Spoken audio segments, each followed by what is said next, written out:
to talk about the MVP of the series, and I'm talking about no other person but the manager Chihiro, because this man is the ultimate wingman. Most of this episode was because of the GOAT himself. So the first moment I would like to talk about is the little innuendo that if this was a certain other style of anime, we would get some pretty spicy things, because Katase is the first one to show up to work and gets ready to sit at her desk, and her pin conveniently falls off the table and under her Kohai's desk. She climbs under there, and then of course the Kohai Shinozaki comes in and sits underneath his desk, and who does he see? Katase right under there, and it's like, oh lordy. And she actually falls onto his lap and puts her big ol' opie on him. Then comes the manager. Yes, I'm gonna keep calling him the manager, I'm sorry. And Hayakawa catching those two, and it's like, hey yo, what are you doing here?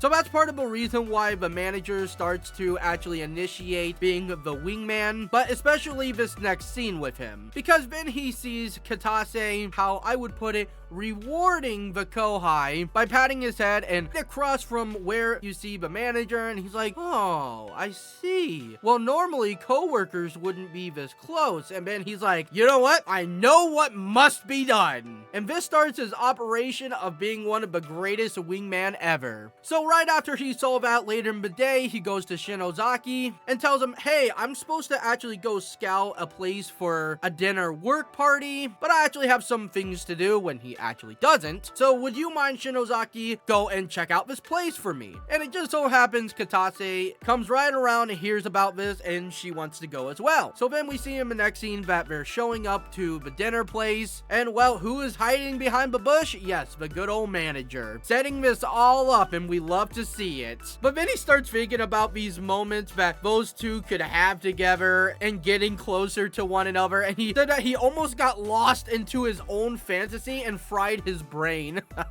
Oh, I love this guy. But then Hayakawa, as she's walking home, actually sees him, and she's like, bro, I thought you had some things to do. Like, what are you doing? And then she looks over, and it's like, oh, I see what's going on. But then the manager's like, okay, well, I don't really have time to explain. Let's just go follow them into the restaurant and see what's going on. She's like, why am I being dragged into this? But to add on to Hayakawa, I'm pretty sure the manager be reading those romance light novels and manga, because then he started going on this whole charade about, oh my god, who do I root for? Katase and the good old Kohai and Senpai thing going on? Or do I root for Hayakawa, who is actually childhood friends with Shinozaki? Hayakawa's like, no, it's nothing like that. I'm just his childhood friend. There is no romance going on between us, which I think is good, because I don't really want this to be like a love triangle and all that BS. I just want it to be wholesome and cute between Katase and Shinozaki. That is what I'm coming here for the good old moments that makes me freaking happy. But yeah, the manager and Hayakawa goes into the restaurant with them. Well, obviously not with him, but right behind him. And he's really pulling all the cards out, because he gives them a good seat. They got a beautiful view of the city. It's not one of those like regular tables where you just sit across from each other. No, they actually sit next to each other in this sofa-like thing, or this really nice chair, whatever it is. So they're sitting next to each other, and the manager's like, yes, now they could get really close together, and then the romance can really start. But then Shinozaki was actually more impressed by the view, and Katase was head deep into the menu. The manager's like, no, this is not what I wanted. Come on.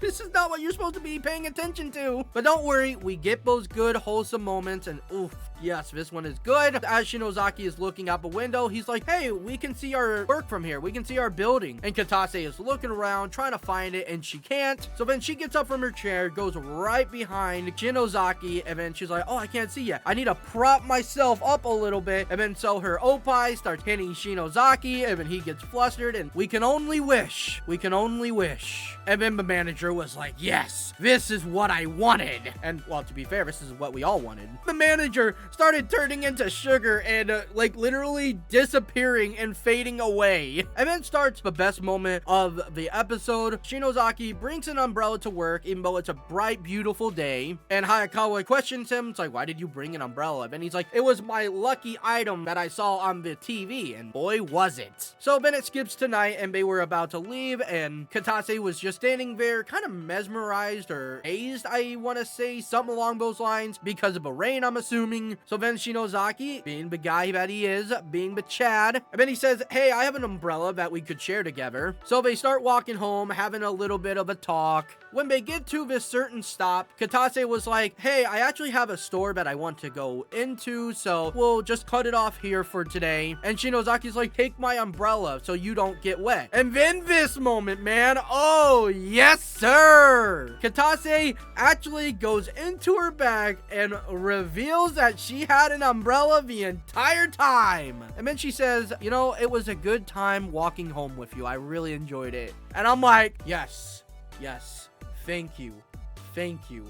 Thank you. And then Shinozaki is just frozen in shock and drops his umbrella, and then he gets all wet. He actually gets sick the next day, actually for the next few days. And then the wingman, the wing bro, the wing Chad comes in. So then Katase comes into work the next day and notices that he is not there. The manager's like, hey, I actually got a call earlier today from him and he's sick, so he's going to be out for a little bit. Oh, well, maybe you should go and see him and help him get better, because he did say that living alone seems to be a little bit of a trouble every once in a while. Pretty much pushing her to go see the man, and I'm like, yes, thank you. He is really trying to push this ship, and I love it. The manager, I think, was the highlight of this episode. Obviously, seeing those two together is what you come for every single week. Akane Chihiro, you are certainly the GOAT of this series, and I freaking love you, my man. So that's going to be it for the video, everyone. I hope you did enjoy, and if you did, if you would not mind leaving a like and consider subscribing, I would really appreciate that. I hope you all have a fantastic day, night, evening, morning, whatever the hell time it is for you. Thank you all so much for watching, and I'll see you guys next time.